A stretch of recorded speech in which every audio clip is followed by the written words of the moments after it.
Assalamualaikum warahmatullahi wabarakatuh. Innal hamdalillah nahmaduhu wa nasta'inuhu wa nastaghfiruh wa na'udzubillahi min syururi anfusina wa min sayyiati a'malina. May yahdihillahu fala mudhillalah wa may yudhlilhu fala hadiyalah. Asyhadu an la ilaha illallah wa asyhadu anna Muhammadan abduhu wa rasuluh alladzi la nabiyya ba'da. Baik, dalam kesempatan kali ini saya akan menjelaskan etika berorganisasi. Langsung saja pada tujuan pembelajaran. Yang pertama, memahami dan menjelaskan pengertian umum etika berorganisasi. Yang kedua, mengidentifikasi dan menerapkan prinsip-prinsip etika berorganisasi. Yang ketiga, menganalisis pentingnya etika berorganisasi dalam mencapai tujuan bersama. Yang keempat, menjelaskan konsep serta nilai-nilai etika berorganisasi dari perspektif Islam.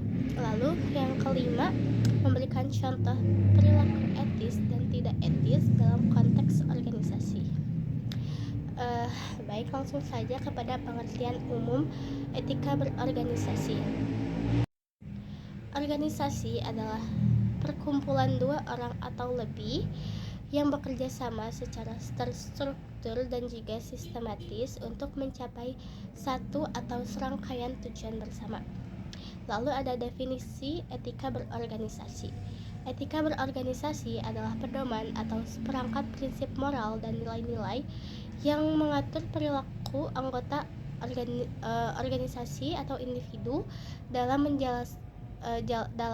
menjalankan tugas, berinteraksi satu sama lain, dan berhubungan dengan pihak luar atau lingkungan demi tercapainya tujuan organisasi secara bertanggung jawab.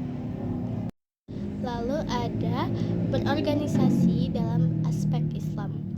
Dalam Islam, berorganisasi termasuk bermasyarakat, bukan hanya sekadar aktivitas duniawi, tetapi juga merupakan wahana untuk mengaktualisasikan nilai-nilai agama atau ibadah yang bertujuan untuk mencapai falah atau kesuksesan, kebahagiaan dunia dan akhirat. Etika berorganisasi dalam berlandaskan pada Al-Quran dan As-Sunnah, serta diarahkan untuk mewujudkan maslahah atau kemaslahatan kebaikan umum bagi kita semua. Lalu di sini ada prinsip dasar etika berorganisasi secara umum. Yang pertama ada tanggung jawab atau responsibility, yaitu ketersediaan dan kewajiban untuk menanggung konsekuensi dari keputusan dan tindakan yang diambil, serta memastikan tugas diselesaikan sesuai dengan wewenangnya. Yang kedua adalah keadilan atau fairness, yaitu bersikap objektif, tidak diskriminatif, dan memberikan perlakuan yang sama sesuai proporsi kepada semua pihak, baik itu internal maupun eksternal. Yang ketiga ada transparansi, yaitu keterbukaan dan kejujuran dalam menyampaikan informasi, terutama yang berkaitan dengan kebijakan, proses, dan juga hasil kerja, untuk membangun kepercayaan. Yang keempat ada integritas atau integrity, yaitu konsistensi antara perkataan dan juga perbuatan, di mana di sini bertindak jujur, tulus, dan memiliki moral yang kuat dalam segala situasi. Yang kelima ada akuntabilitas atau accountability, yaitu kewajiban untuk melaporkan, menjelaskan, dan mempertanggungjawabkan kinerja, keputusan, dan penggunaan sumber daya pada pihak yang berhak atau berwenang gitu. Yang keenam ada otonomi atau autonomi, yaitu kemandirian dan juga kebebasan untuk mengambil keputusan serta bertindak sesuai dengan nilai-nilai organisasi dan hukum yang berlaku.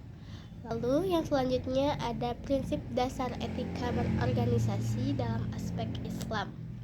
Yang pertama ada amanah, yaitu menjalankan tugas dan kepercayaan yang diberikan dengan jujur dan bertanggung jawab penuh tanpa adanya penyalahgunaan wewenang atau sumber daya.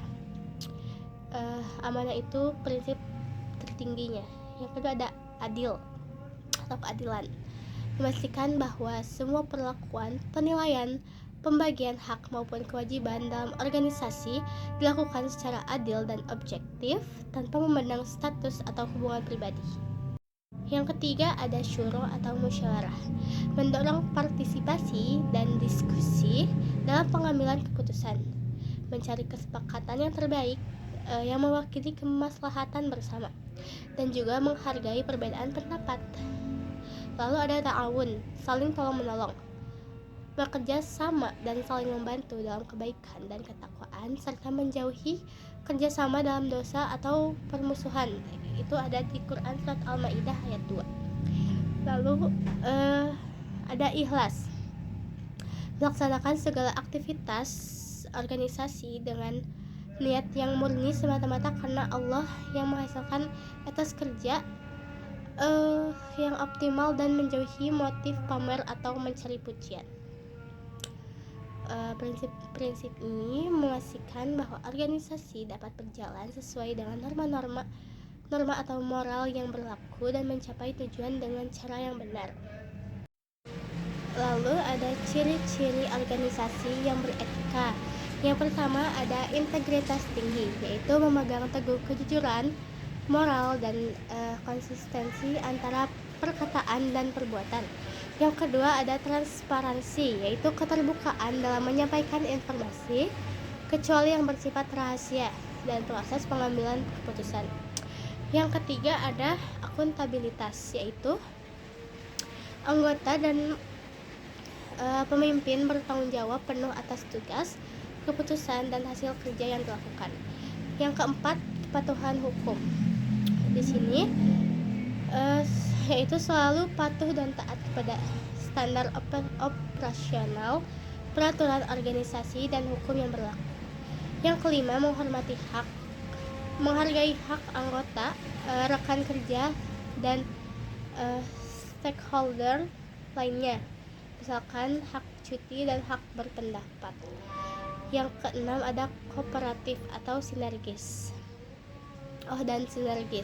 yaitu mampu menjalin kerjasama yang baik secara internal maupun eksternal untuk mencapai tujuan bersama.